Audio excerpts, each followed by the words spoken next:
திமுகவை இதை விட ரொம்ப மோசமா தரம் தாழ்ந்து பேசக்கூடிய நபர்கள் இன்னைக்கு அந்த கூட்டணியில் இருக்கிறவர்கள். ஸோ இதை நீங்க ஒரு கொள்கை கூட்டணின்னு தூக்கி பிடிக்க வேண்டிய அந்த நிர்பந்தம் உங்களுக்கு என்ன வந்ததுன்னு கேட்குறேன்.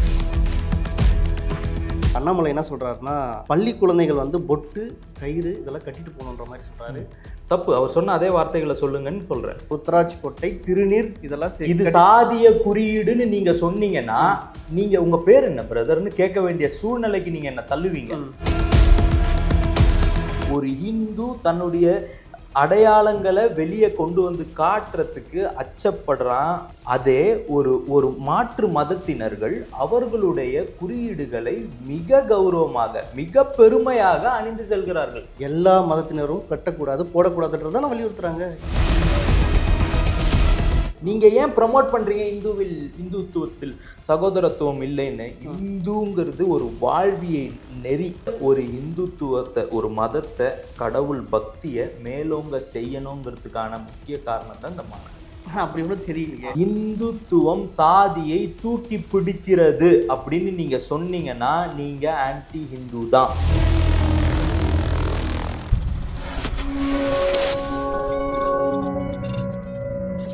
இப்போ பார்த்தீங்கன்னா முருகன் மாநாடு தான் தமிழ்நாட்டில் பெரும் பேசு பொருளாக இருக்குது. அதை ஒட்டி பார்த்தீங்கன்னா அண்ணாவையும் பெரியாரையும் கொச்சைப்படுத்திட்டு தான் சொல்கிறாங்க. அதை ஒட்டி அதிமுக ஏன் அமைதியாக இருக்குது அப்படின்ற மாதிரி சொல்கிறாங்க. அதை எப்படி நீங்கள் பார்க்குறீங்க? முருகர் மாநாடு யார் நடத்தினா? பாஜக. அப்படியா? ஆமாம், இந்து முன்னணி தான் நடத்துனது. ஆனால் இங்கே யார் கலந்துக்கிட்டது? யார் வேணாலும் கலந்து. பவன் கல்யாண் கலந்துக்கிட்டாரு. பாஜகவை சேர்ந்தா நடத்தாங்களா? மாற்று கட்சியினர் கலந்துக்கிட்டாங்களா? மாற்று கட்சியினர் எல்லாம் பேசுனாங்களா? பவன் கல்யாண் பாஜகவை சேர்ந்தவர். கூட்டணியில் இருக்காருல்ல, என்டிஏ கூட்டணியில் இருக்காருல்ல. டிஎம்கே கூட கூட்டணியில் இருந்தாங்க. இல்லை, இப்போ கரண்ட்ல என்ன இதில் இருக்கிறவங்க அவங்க எல்லாம் பாஜக கூட்டணியில் இருக்கிறவங்க அத்தனை பேரும் பாஜக. பாஜக கொள்கை கூட்டணி கொள்கையோட ஒரு ஒத்துமை இருந்தாலும் கூட்டணி வைக்க முடியும் அப்படின்னு யார் சொன்னா? அப்ப திமுக கூட இருக்கிறவங்க எல்லாம் கொள்கையோட கூட்டணியில இருக்காங்க. ஆமா, இந்தியா கூட்டணினா பாஜக எதுக்குறது அவங்களோட இது அந்த கொள்கையில தான் திமுக ஆரம்பிச்சிருக்காங்க. அந்த கொள்கையில் கூட்டணி. இந்த சமயத்துல தற்சமயத்துல என்ன கூட்டணி, என்ன கொள்கை அடிப்படையில் இந்தியா கூட்டணி என்டிஏ கூட்டணி எதுக்குறாங்க? கொள்கை கூட்டணி எலெக்ஷனுக்கு எலெக்ஷன் கொள்கை மாறும். அப்படிதான் கட்சிகள் அமையுது. ஆமா, அப்படியா? கரண்ட் சுச்சுவேஷன்ல என்ன பிரச்சனை இருக்கு, என்ன மைய பிரச்சனை இருக்கு, அதை வச்சு தானே பேச முடியும். தப்பா பேசாதீங்க. கொள்கை வேற, சரி சொல்லுங்க. தேர்தல் கூட்டணிங்கிறது வேற. தேர்தல் கூட்டணிங்கிறதுக்கும் கொள்கைகளுக்கும் சம்பந்தமே கிடையாது. சரி சொல்லுங்க, எனக்கு தெரியல, நீங்க சொல்லுங்க. இப்போ திமுக கூட இருக்கக்கூடிய கூட்டணிகள் திமுகவை இதுக்கு முன்னாடி இருந்த தேர்தலில் என்ன மாதிரியெல்லாம் வசைப்பாடி இருக்காங்கங்கிறத நீங்களே திருப்பி போட்டு பார்த்துக்கோங்க. வைகோ எடுத்துக்கோங்க, திருமாவளவன் அவர்கள் எடுத்துக்கோங்க, சிபிஐ, சிபிஎம், ஈவன் காங்கிரஸ், யாருமே இவங்கெல்லாம் ஒரு கொள்கை நேர்பாட்டில் நிற்கிறாங்க, நேர்கோட்டில் நிற்கிறாங்கங்கிறத நீங்களும் ப்ரூவ் பண்ண முடியாது, அவங்களும் ஒத்துக்க மாட்டாங்க. ஏன்னா திமுகவை இதை விட ரொம்ப மோசமாக தரம் தாழ்ந்து பேசக்கூடிய நபர்கள் இன்னைக்கு அந்த கூட்டணியில் இருக்கிறவர்கள்.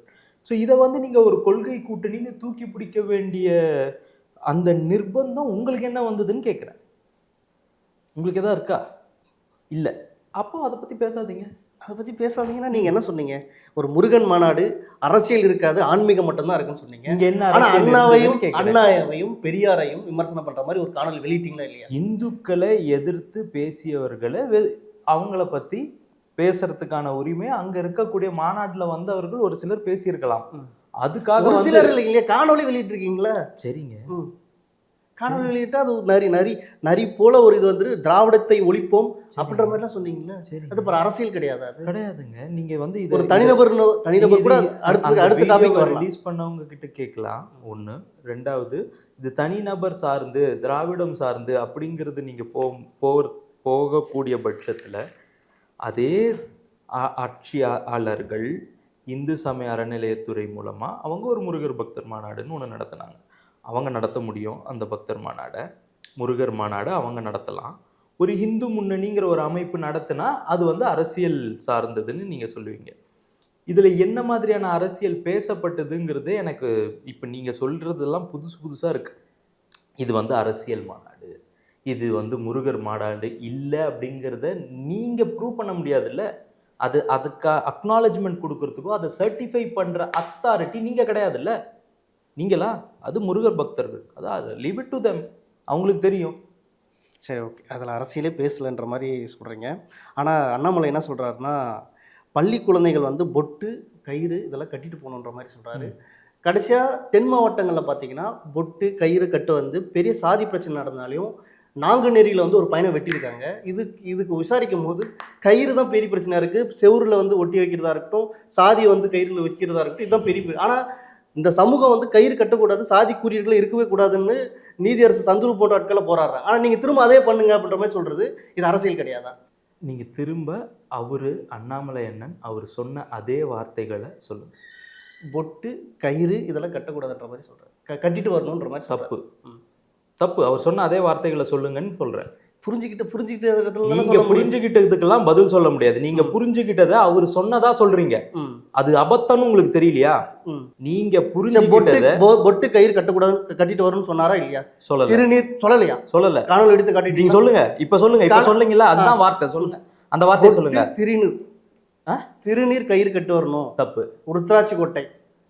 இப்ப சொல்லுங்க, கரெக்டா சொல்லுங்க. பொட்டு கயிறு சொன்னாரா, என்ன சொன்னாருன்னு சொல்லுங்க. ருத்ராட்சி கோட்டை திருநீர் இதெல்லாம் இது சாதிய குறியீடுன்னு நீங்க சொன்னீங்கன்னா நீங்க உங்க பேர் என்ன பிரதர்னு கேட்க வேண்டிய சூழ்நிலைக்கு நீங்க என்ன தள்ளுவீங்க. நான் கேட்கல, சரியா? நீங்க அதை கேட்டீங்கன்னா அது உங்களுடைய வன்மம்னு தான் நான் சொல்லுவேன். திருநீரும் ருத்ராட்சமும் சாதிய குறியீடுன்னு சொல்ற தைரியம் இங்க இருக்கிறவங்களுக்கு எப்படி வரலாம்? திருநீரும் ருத்ராட்சி கொட்டியும் எதுவும் இல்லைன்னு சொல்கிறீங்க. இப்படி திருநீருன்ற பேரில் இப்படி இழுத்துட்டு வர்றதோ இல்லை மாற்று எடுத்து வர்றதோ அதெல்லாம் எந்த குறியீடும் ஏற்படுத்திடாது. எது திருநீருன்ற பட்சத்தில் இப்படி இழுத்துட்டு வர்றது இல்லை ருத்ராட்சி கொட்டன்ற நீங்க சொல்றது வந்து அண்ணன் பொன்முடி சொன்னாரே அந்த தோரணையில சொல்றீங்களா? அந்த திருநீரை இப்படி போடலாமா, இப்படி போடலாமா, பட்டையா போடணுமா, அந்த தோரணை நான் சொல்லலை. இந்த கயிறு கட்டுற இடத்துலயே சில தலைவர்கள் எடுத்து போட்டுக்கிறதா இருக்கட்டும், பொட்டு வைக்கிறதா இருக்கட்டும், இந்த மாதிரி பல குறியீடுகள் அதுல எடுத்து வந்துடுறாங்கல்ல. என்ன குறியீடு கொண்டு வராங்க? இந்த ருத்ராட்சி கோட்டை கட்டுறதுலயே சாதி கயிறுகள் மாதிரி கட்டுறதா இருக்கட்டும். இது மதம்ன்றது இருக்கவே கூடாது. பள்ளிக்கூடங்கள்ல மதம் சாதி அந்த எந்த குறியீடுகளும் இருக்கக்கூடாதுன்றதால அடிப்படையா இருக்கிறது. அதை கட்டிட்டு வரணுன்றது அது ஊக்குவிக்கிற மாதிரி தானே ஆகும். கிடையாது. பக்தியை ஊக்குவிக்கிறதுக்கான மாநாடா இல்லையா இது? பக்திய அடுத்த தலைமுறைக்கு கொண்டு போய் சேர்க்க வேண்டிய பள்ளி குழந்தைகளை ஏன் அதை சொல்றீங்க? அடுத்த தலைமுறைங்கிறது நீங்களா? அது நீங்களா? பள்ளி குழந்தைகள் சொல்லலாம். பள்ளியில போறவங்க அத்தனை பேர் கட்டிட்டு போங்கன்னு சொல்றாருல. அத்தனை பேருமா? பள்ளி குழந்தைகள் தான் அத்தனை பேரையும் இல்ல. நான் பேசுற வார்த்தையில ஒவ்வொரு வார்த்தையும் நீங்க புடிச்சு அதை தப்பா பேசுறீங்க. நீங்க தப்பா பேசுறீங்க. நீங்க அண்ணாமலை பொட்டும் கயிறுன்னு சொன்னாரு. அண்ணாமலை பொட்டும் கயிறுன்னு சொன்னாரு, அது சாதிய குறியீடு அப்படின்னு சொல்லி ஜஸ்டிஸ் சந்துரு வரைக்கும் நீங்க எடுத்துட்டு போறீங்க. நீங்க சொன்னது அபத்தம்னு உங்களுக்கு தெரியும். எனக்கு இது அபத்தம் தெரியல. எப்படி? சரிங்களா? திருநீர் வந்து உங்களுக்கு பொட்டு ஆயிடுச்சு, ருத்ராட்சம் கயிறு ஆயிடுச்சு. சாதிய குறியீடு உள்ள கயிறா ருத்ராட்சம் மாறிடுச்சு இல்லையா? அது அபத்தம். அது உங்களுக்கு தெரியலன்னா இப்ப தெரிஞ்சுக்கோங்க, அது அபத்தம். அந்த மாதிரி பேசக்கூடாது. பொட்டும் கயிறும் இது சாதிய கயிறு அப்படின்னு நீங்க அடையாளப்படுத்துறீங்க ருத்ராட்சத்தையும் திருநீரையும். அது தப்பு. அதே மாதிரி பள்ளி குழந்தைகள் அனைவரும் இதை போட்டு போங்கன்னு அண்ணாமலை அண்ணன் சொன்னாருன்னு சொல்றீங்க, அதுவும் அபத்தம். பள்ளி குழந்தை சொல்லலையா அவரு? வார்த்தை பள்ளி குழந்தைங்க வார்த்தையை பயன்படுத்தி பள்ளி குழந்தைகள் அனைவரும் நீங்க சொல்றது தப்பு. என்ன சொன்ன தப்பு? இங்கு வந்திருக்கிறவர்கள் உங்களுடைய குழந்தைகளுக்கு, பள்ளி செல்லும் குழந்தைகளுக்கு திருநீரும் ருத்ராட்சத்தையும் பழக்கப்படுத்துங்க, அதை அணிவிக்க பழக்கப்படுத்துங்கன்னு சொன்னார். இப்போ பள்ளின்ற வார்த்தை எதுவும் வரலையா? நீங்க சொன்னது எல்லா பள்ளி குழந்தைகளுக்கும். என்ன பொருள் இது? என்ன பொருள்? எல்லா பள்ளி குழந்தைகளுக்கும்னா அதுல வந்து சீக்கு இருக்காங்க, இந்து இருக்காங்க, கிறிஸ்டியன்ஸ் இருக்காங்க, முஸ்லிம்ஸ் இருக்காங்க. எல்லா பள்ளி குழந்தைகளுக்கும் நீங்க ஜெனரலைஸ் பண்றீங்க. ஜெனரலைஸ் பண்றது கூட வேண்டாம். அதுல ஏத்திஸ்ட் கூட இருப்பான். இருங்க, ஏத்திஸ்ட் கூட இருப்பாங்க, கடவுள் மறுப்பாளர்களும் இருப்பாங்க, கடவுள் வெறுப்பாளர்கள் கூட இருக்கலாம் சிலர். இவங்களுடைய பிள்ளைகள் எல்லாம் வந்து இதை போட்டுட்டு வரணும் சொல்லல. இங்க வந்திருக்கிறவர்கள் நீங்க எல்லாம் முருக பக்தர்கள், உங்களுடைய பிள்ளைகளுக்கு அப்படின்னு சொல்லும் பொழுது உங்களுடைய பக்தியை அடுத்த ஜெனரேஷனுக்கு டிரான்ஸ்ஃபர் பண்ணுங்க, அடுத்த ஜெனரேஷனுக்கு அந்த நாலேஜை கொடுங்க, சொல்லி கொடுங்க அப்படிங்கிறத சொல்றாங்க. அந்த அடையாளங்கள் இன்னைக்கும் நீங்க வந்து ஃபேக்டா பேசும் பொழுது ஒரு ஹிந்து தன்னுடைய அடையாளங்களை வெளியே கொண்டு வந்து காட்டுறதுக்கு அச்சப்படுறான். இன்னும் சொல்ல போனா they feel shy about it. அவங்க they are not ready to do that. அதே ஒரு மாற்று மதத்தினர்கள் அவர்களுடைய குறியீடுகளை மிக கௌரவமாக மிக பெருமையாக அணிந்து செல்கிறார்கள். ஆமாவா இல்லையா? This fact. எல்லா மதத்தினரும் கட்டக்கூடாது போடக்கூடாதுன்றதான் வலியுறுத்துறாங்க. அரசுன்றதா இல்லையா? ஆனா வலியுறுத்துறது என்னவா இருக்கு இந்த நிலையில? ஒரு சிங்க டர்பனை கழட்டிட்டு வர சொல்லுவீங்களா மாட்டீங்களா? இருக்கக்கூடாதுன்னு தான் சொல்றேன். சொல்லுவீங்களா? தமிழ்நாட்டுல நீங்க சொல்லுவீங்களா? புர்கா போட்டு வந்தா கூட சரிங்களா, ஸ்கூல் வந்துட்டா புர்கா போட்டு வந்தா நீங்க அதை கழட்டிட்டு உள்ள வரணும்னு சொல்றீங்க. வர்றாங்கல்ல, நீங்க அப்படிதான் சொல்றீங்க. தப்பு, அரசு அப்படிதான் செய்யுது. தப்பு, தப்பு. அந்த மாதிரி சொல்ல முடியாது. அது அநாகரிகமான செயல். தமிழ்நாட்டுல எங்கேயுமே அந்த நடைமுறை கிடையாது. ஸ்கூல்ல உள்ள கிளாஸ் ரூம்ல கூட உட்காந்துட்டு புர்கா போட்டு தான் உட்காந்துட்டு தலையில ஹிஜாப் போட்டுக்கிறது இல்ல இல்லையா? நான் படித்த பள்ளியில அப்படி எனக்கு தெரிஞ்சு, நான் படித்த பள்ளியில அப்படி இல்லை. பாய்ஸ் ஸ்கூல்ல படிச்சீங்க? இல்ல கம்பைன்ல தான் படித்தேன் சரிங்களா. கம்பைன்ல படித்த இடத்துலையும் அப்படி இல்லை பிரதர். நாங்களும் ஸ்கூல் முடிச்சிருக்கோம், யூஜி முடிச்சிருக்கோம், பிஜி முடிச்சிருக்கோம், ஃபெலோஷிப் முடிச்சிருக்கோம். நாங்களும் பல மாணவர்களை சந்திச்சிருக்கிறோம். எங்கள் கூட இருக்கக்கூடிய எங்களுடைய நண்பர்கள் வேற்று மதத்தினர் இருக்காங்க. We love them a lot. Okay, and they are very proud. அவன் இங்கே பேண்ட் இங்கே போடுவான், இங்கே போடக்கூடாதும்பா. தாடி வச்சுப்பாங்க. அவங்களுடைய அடையாளங்கள், அவங்களுடைய தொப்பி போடுறதுலேருந்து. அதே மாதிரி ஒரு கிறிஸ்தவர் அவருடைய அடையாளங்களை அவங்க ரொம்ப அவங்க பக்தி இருக்கு. அவங்க அடுத்த லெவலுக்கு அவங்களுடைய பக்தியை கொண்டு போறாங்க. அவங்க தினமும் ப்ரேயர் பண்றாங்க. வெள்ளிக்கிழமைனா அவங்களுக்கு ஸ்பெஷல் பர்மிஷன் கொடுப்பாங்க. எங்க காலேஜ்ல கூட நீங்க போயிட்டு ப்ரேயர் பண்ணிட்டு வர்றதுக்கான ஸ்பெஷல் பர்மிஷன் கொடுக்குறாங்க. So we all know that as they pray. இந்து பிள்ளைகள் இன்னைக்கு கடவுள் வழிபாடை எந்த அளவுக்கு கொண்டு போறாங்கங்கிற அந்த ஒரு ஐயப்பாடுல தான் இந்த மாநாடுடைய நோக்கமே. அப்ப அடுத்த தலைமுறைக்கு உங்களுடைய பக்தியை கடத்தி செல்லுங்கள். இங்கு இருக்கக்கூடிய பக்தர்கள் உங்களுடைய பிள்ளைகளுக்கு உங்களுடைய பக்தியை கடத்தி செல்லுங்கள்னு சொன்னதை நீங்க திருத்தி பேசக்கூடாது. இருக்கிற மாதிரி பேசுங்க. நானும் தெளிவா பதில் சொல்றேன். அதே சமயம் இஸ்லாமியர்கள் 2055க்கு மேல ஒட்டுமொத்த உலகமும் பெரும்பான்மை ஆயிடுவாங்கன்ற மாதிரி சொல்றாரு. கரெக்ட். எப்படி சொல்றேன்? Statistics, data. அதுல என்ன உங்களுக்கு பிரச்சனை? நாங்க எப்போ பிரச்சனைன்னு சொன்னோம்? இல்ல பெரும்பான்மை ஏன் அதை இப்போ முருகன் மாடல்னா முருகன் சார்ந்த விஷயங்களோ, இங்க இருக்கிற அரசியல் பிரச்சனையோ, மதுரை எடுக்கிற பிரச்சனை. ஆனா இஸ்லாமியர்கள் 2055ல பெரும்பான்மையானவங்க ஏன் அண்டர்லைன் பண்ணணும்னு நான் கேட்கிறேன். அதுக்கு முன்னாடி இருக்கிற வாக்கியங்கள், அதுக்கு பின்னாடி இருக்கிற வாக்கியங்கள் எல்லாத்தையும் சேர்த்து நீங்க சொல்லணும். கிறிஸ்தவர்களுடைய growth ரேட் கம்மியா இருக்கு. இல்ல growth ரேட் பஸ் அதுவும் அதிகமா இருக்கு, இஸ்லாமியர்கள் தான் அதிகமா இருக்கு. இல்ல பஸ் இருங்க பஸ். இன்னைக்கு உலகத்துல கிறிஸ்தவர்கள் அதிகமா இருக்காங்க. அதுக்கு முன்னாடி லைன் யூதர்கள்ல இருந்து வராங்க. 0.2% இருக்கக்கூடிய யூதர்கள் ஒற்றுமையா இருக்கிறாங்க. அதுக்கு அடுத்து இருக்கக்கூடிய இஸ்லாமியர்கள், கிறிஸ்தவர்கள்லாம் பார்த்தீங்கன்னா அவங்களுடைய கிறிஸ்தவர்கள் இன்னைக்கு பெரும்பான்மையாக இருந்தாலும் கூட அவங்களுடைய growth ரேட் கம்மியாக இருக்குது. வேற இஸ்லாமியர்களுடைய growth ரேட் ஜாஸ்தியாக இருக்குது. இவங்க பெரும்பான்மை சமுதாயமாக 55ல் மாறுவாங்கங்கிறது வேர்ல்டு ஸ்டாட்டிஸ்டிக்ஸ். அதை சொல்வதற்கான நோக்கம் இல்லாமல் பொதுவாக ஒரு ஸ்டாட்டிஸ்டிக்ஸ் சொல்கிற மாதிரி இருக்கும். அதே மாதிரி நாம் ஒரு 100 கோடி மக்கள் இருக்கோம். நம்மளும் ஒத்துமையாக இருக்கணும். அவங்க ஒருத்தருக்கு ஒருத்தர் உதவி பண்ணிக்கிறாங்க. அவங்களுடைய பக்தியை அடுத்த தலைமுறைக்கு கடத்தி செல்றாங்க. மத மாற்றங்கள் நடந்துட்டே தான் இருக்கு. இந்த மத மாற்றங்கள் நடக்காம தடுக்கிறது வேற. ஹிந்துவா இருந்து பிற மதத்துக்கு போக வேண்டாம் அப்படிங்கிற வேண்டுகோளையும் வச்சு பிற மதத்துக்கு சென்றவர்கள் தாய் மதத்துக்கு திரும்பி வாங்கன்ற வேண்டுதலையும் அங்க வைக்கிறாங்க.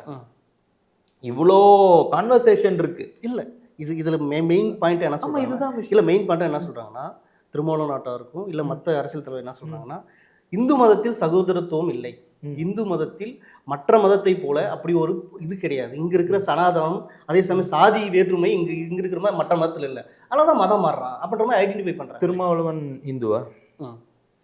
இந்துவா? அவர் தானே ஒரு நாத்திகவாதின்னு தான் சொல்லிக்கிறாரு. அப்போ அவர் இந்து இல்லையா? இல்லை, அவர் நாத்திகவாதி தான் சொல்லி. அவர் ஹிந்துவா? இந்து இல்லை தெரியல, அவர்கிட்ட நான் கேட்டு தான் சொல்கிறேன். அப்படியா? அவர்கிட்ட நான் கேட்டு வேணா சொல்கிறேன். ஏன் அதை நீங்கள் அவர்கிட்ட கேட்கணும்? எடுங்க, ஃபோன் எடுங்க, ஃபோன் எடுங்க சார். அவருடைய லாஸ்ட் எலெக்ஷன் நின்று இருப்பார்ல, அந்த டாக்குமெண்ட்டை ஃபைலில் டவுன்லோட் பண்ணுங்க. அதில் இந்துன்னு கொட்டையாக எழுதியிருக்காரு. சகோதரத்துவம் இல்லையா? ஏன் இந்துவா இருக்க? ஏன் இருக்க? ஏன் பதில் இல்லை? ஏன் சார் இந்துவா இருக்கீங்க? சகோதரத்துவம் இல்லை, நீங்க ஏன் இந்துவா இருக்கீங்க? நீங்க ஏன் ப்ரமோட் பண்றீங்க இந்துத்துவத்தில் சகோதரத்துவம் இல்லைன்னு? இந்துங்கிறது ஒரு வாழ்வியல் நெறி. உங்களை மாதிரியான நரிகள், உங்களை மாதிரியான வேடதாரிகள், கபடதாரிகள்னால இந்துத்துவத்தின் மகிமையை நீங்க அப்படியே சப்ளைம் பண்றீங்க. நீங்க கட் டவுன் பண்றீங்க. கட் டவுன் பண்றது மட்டும் இல்லாம பிற மதத்தை தூக்கி பிடிக்கிறீங்க. இங்க இல்ல, அதனால அங்க போறாங்க, அவங்க எல்லாம் வந்து ரொம்ப சகோதரத்துவத்தோட இருக்காங்க. நான் சொல்லட்டுமா உங்களுக்கு ப்ரூஃப்? அந்த மதங்கள்லயும் சகோதரத்துவம் கிடையாதுங்கிறத. தெரியுமா அப்போனா தெரியாதா? இந்து மதத்துல சகோதரம் எல்லாம் நீங்க ஒத்துக்கிறீங்க? எல்லா மதத்திலையும் வேற்றுமை இருக்கும். வேற்றுமையில தான் ஒற்றுமை காண இல்ல முடியும். இங்க வேற்றுமையில எப்படி ஒற்றுமை காண முடியும்? ஏன் முடியாது? எப்படி சொல்லுங்க, எனக்கு புரியல அது. அப்ப இந்திய அடிப்படையே வந்து எனக்கு அதுதானே, வேற்றுமையில ஒற்றுமை அது எனக்கு காணுவோங்கிறது புரியல. தானே. அதுதான் எனக்கு புரியல. எனக்கு சொல்லுங்க. அது வேற்றுமையில் எப்படி ஒற்றுமை இருக்க முடியும்ன்றது எனக்கு ஏங்க, எனக்கு தெரியல. அது வேற்றுமை கொஞ்சம் எல்லா இடத்துலயும் இருக்குங்க. அதுல ஒற்றுமை நம்ம வந்து பக்தியிலயோ, நம்ம வந்து அஹ், எ- கடவுள் மேல செலுத்தக்கூடிய அன்புலயோ, அதுல நம்ம ஒற்றுமையா இருக்கணும். அப்பதான் பிற மனிதனுக்கு மேல அன்பு செலுத்த முடியும். சகோதரம் நீங்க சொல்லக்கூடிய அதே, இப்ப மிஞ்சி போனா எங்க வருவீங்க? இங்க வந்து சாதிய வேற்றுமை இருக்கு, சாதிய வேற்றுமை வந்து இந்துத்துவம் வந்து கொண்டு வருது அப்படின்ற பாயிண்ட்டுக்கு வந்து நிப்பீங்க ம். இல்லையா? சாதிய துவத்தை ஒழிச்ச ஒரு இந்துத்துவத்தை, ஒரு மதத்தை, கடவுள் பக்தியை மேலோங்க செய்யணுங்கிறதுக்கான முக்கிய காரணம் தான் இந்த மாநாடு. அப்படி கூட தெரியலையே. அப்படியா? அங்க ஆமா. வந்து இந்த சாதியினர் எல்லாம் கீழே உட்காருங்க, ம். அந்த சாதியினர் எல்லாம் இந்த இந்த இந்த பக்கம் கீழே உட்காருங்க, இந்த சாதியினர் எல்லாம் இந்த பக்கம் இன்னமும் கீழே உட்காருங்க. இன்னமும் மாநாடு. வேங்கவையில் இன்னமும் அத மலம் திருமாவளவன் பேச சரிங்களா? மாட்டாரு. அதே மாதிரி நாங்குநேரியில ஒரு பையனை வந்து சாதி ரீதியா வெட்டுறாங்க. வேங்கை வட வயல் இந்தியாவுல ரெகுலரா வந்து 4 நியூஸ் உங்களுக்கு தெரியும். ம்.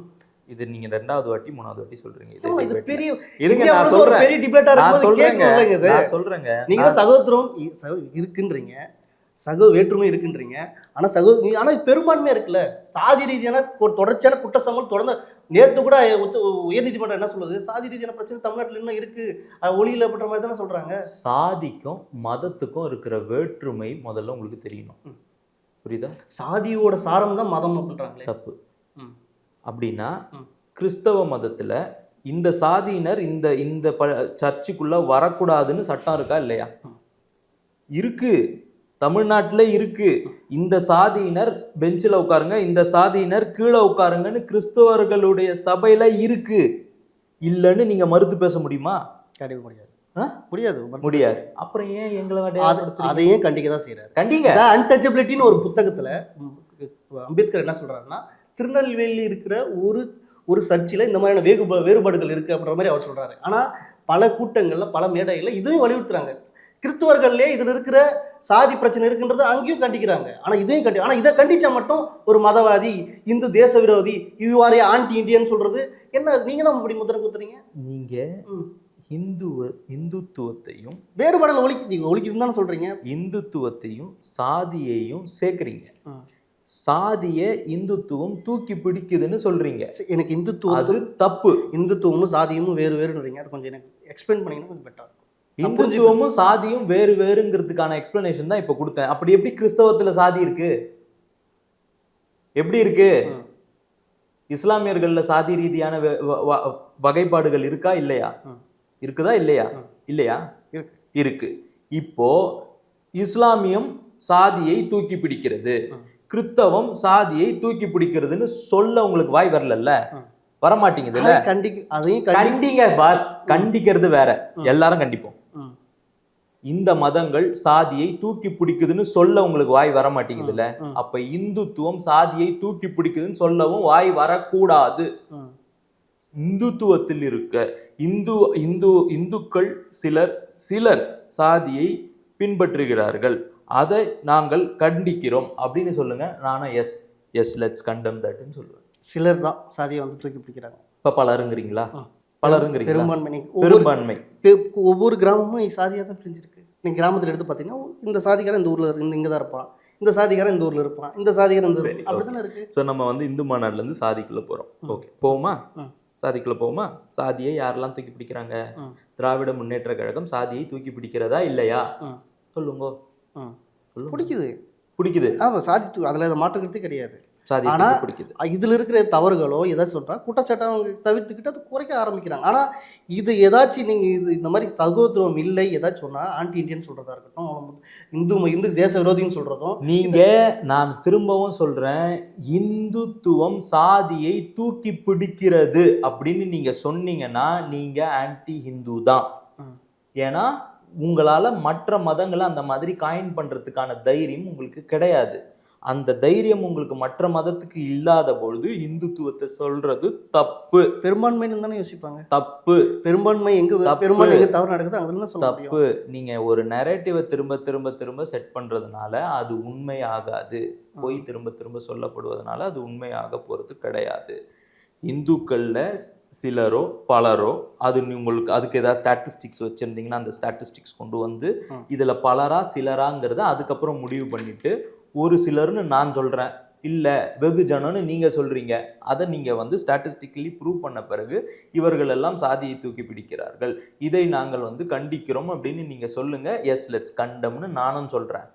ஓகே, அதை விட்டுட்டு இந்துத்துவம் சாதியை தூக்கி பிடிக்கிறதுன்னு சொன்னீங்கன்னா ஆன்டி ஹிந்து தான் நீங்க. அதே சமயம் திருமாவளவன் வந்து ஒரு பொட்டு வந்து அழிச்சிட்டாருன்ற மாதிரி பல வாதம் இருக்கு. ஆனா திருமாவளவன் என்ன சொல்றாருன்னா, சரி அழிச்சிட்டேன்றது வீடியோ பிரச்சனை. நீங்க பார்க்கல. அழிச்சிட்டேன்றது தான் நான் பெரிய பிரச்சனை பேசுறேன். ஆனா மேல்பாதி கோயிலுக்கு என்ன கூட்டு போவியா அப்படின்ற மாதிரிலாம் கேட்கறேன். வேங்கவேலுக்கு நீ போனியா? கருவறைக்குள்ள என்ன கூட்டு போவியா அப்படின்ற வேங்கவேலுக்கு நீங்க போனீங்களா? ஏன் அந்த பிரச்சனையை பேசல? ஏன் அந்த பிரச்சனைக்கு வந்து போராட்டத்தை அறிவிச்சுட்டு டக்குன்னு கவர்னர் மீது நாங்கள் வந்து இப்போ வேற ஒரு இஷ்யூக்கு போராட்டம் பண்ண டக்குன்னு மாத்தினீங்க? ஏன் பண்ணீங்க? வேங்கை வயலில் வந்து நீதி கிடைச்சிடுச்சா? வேங்கை வயல் மக்கள்கிட்ட வந்து நீங்கள் உங்களால் முகத்துக்கு நேராக போய் நின்று உங்களுக்கான நீதி கிடைத்து விட்டதுன்னு திருமாவளவன் அவர்களால் சொல்ல முடியுமா? பல்வேறு அரசியல் சார்ந்த பகுதியில் பயந்துட்டு மற்ற நேரத்தில் சந்திப்போம். நன்றி, வணக்கம்.